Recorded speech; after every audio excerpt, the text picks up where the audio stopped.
Hip-hop since 1987.com.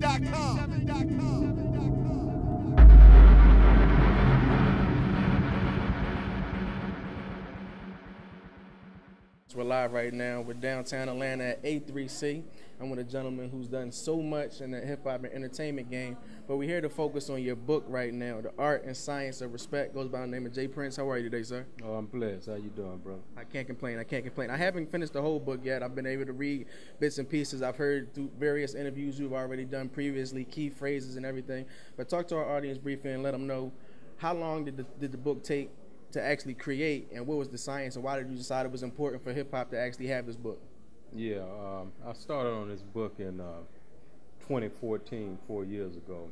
And, you know, I'm a firm believer. I believe readers are leaders.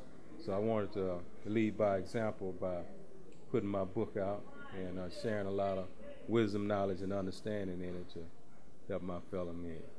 Now, something that I think is dope that you preach, I heard you say it a moment ago during your time inside of A3C, is, you know, pretty much don't replace the OG with IG. And I think that's something in our culture as a whole, not just in hip-hop, but in entertainment. We don't look back. You know, young comedians looking back, or young athletes looking back, young artists and executives such as yourself. What do you think we could do to kind of bridge that gap, to improve that? Yeah, you know, work together in unity.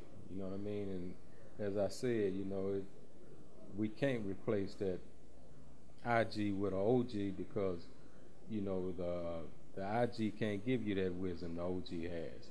So it's important to stay rooted to the real ones. You know what I mean? Every person of a certain age don't make them an OG. But for the real OGs, the one that's going to tell you the truth, share the truth with you, you know, wisdom, knowledge, and understanding, embrace that above the IG. I also see you doing things in the sports realm, getting off more into boxing. When did that come about, and how big of a passion is that for you? Yeah, boxing has always been my first love. You know, I tell everybody I got distracted with the music game. Turned out to be a good distraction. I agree. But boxing is my first love. You also, you know, many of us know rap a lot. Several artists have come up under your belt. One of the most prominent that we know, of course, Scarface.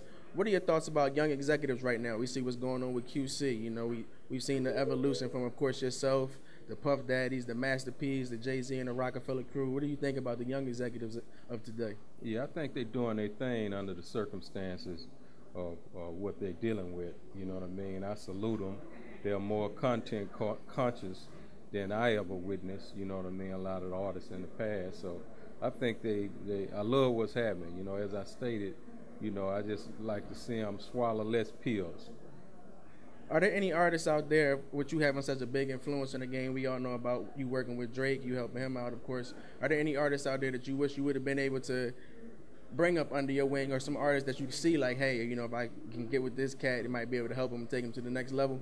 Yeah, I mean, we're working with Drake, but we also are working with the new generation artists, the YBN, Amir, YBN, Almighty J, and YBN, what's my man's name?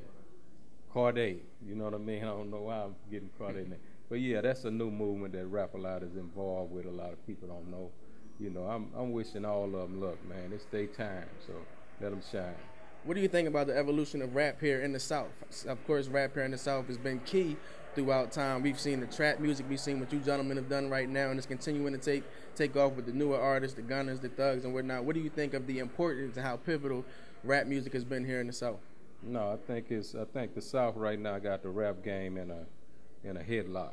You know what I mean? I think it moved from different places, but if everyone with eyes and ears have seen, it stayed with the South the longest. You know, it's because of who we are. So we the meat. With you moving on to a new realm of life as an author, is this something that we'll see more of? With you having so much knowledge, game, and jewels to kick off to us, with this one, you know, being focused on respect and how that helps you build your legacy, is this something we maybe see a series with you moving on to different things in the books? Yeah, that's a possibility. You know, I'm getting offers from different publishers, so, you know, it's a strong possibility that I will be embracing some more books. Definitely, I'm excited about the new book from Larry Hoover. So, you know, it's a many that's in line to come. So, but after this, I'm going to be focusing on a movie or some type of series where my life is concerned. So what's next for you as we get ready to wrap up? What's next? We know, as you just mentioned, movie or series. You continuing to do things in the boxing realm, possibilities of more books to come. I know you live day by day. I heard you mention that exactly. Yeah. But what else is next for you? I'm going to have a bunch of fun, peace and tranquility. Terrell Thomas out here at A3C with the one and only J.Prince. If you haven't already, make sure you pick up his book and stay tuned for a lot more from his brother.